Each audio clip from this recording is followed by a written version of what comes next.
د لفظ هلو استعمال جایز دی او کنه خلک په ټلیفون او موبایل باندې د خبرو شروع د لفظ هلونه کوي.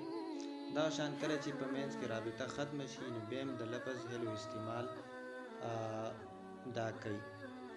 نو تپوس دا دی چې لفظ د هلو د دې استعمال جایز دی او کنه.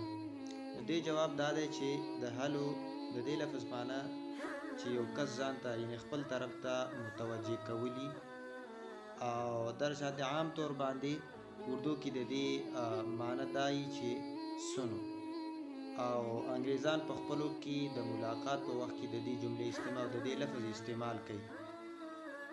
نو مسلمانانو له بهتره دا چې د دې نه ځان ساتل پکار دي، ذات دې وساتي، ځکه چې دا د سنت خلاف ده او د نسوارو سره مشابهت هم پکې.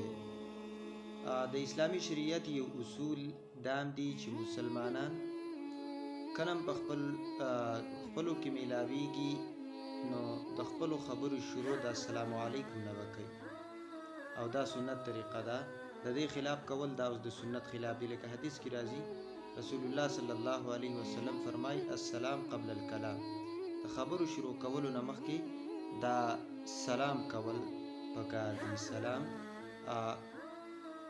د خپل رور د پاره یو قسم له دعا هم د فائدې ډېرې زیاتې دي چې یو خو اسلامی تحیه یعنی سلام دا یو عالمگیر جامعیت لري، ډېرې فائدې پکې موږ ته میلاوېدی شي.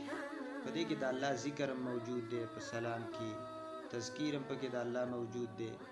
دارنګه خپل مسلمان رور سره د تعلق او د محبت یو اظهار هم په دې سلام کې دی، ځکه چې د هغه لپاره دعا ده.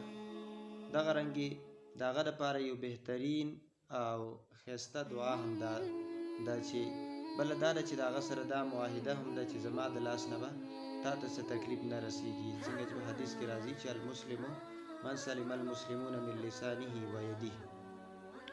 کامل مسلمان هغه دی چې د هغه د ژبې او د لاس نه یو انسان محفوظ وي، په امن کې. نو معلومه دا شوه چې د موبایل یا ټلیفون یا عام ملاقات په دوران کې د خبرو شروع کولو نه مخکې سلام یعنی السلام علیکم ویل پکار دي. سنت باندې به عمل هم وشي.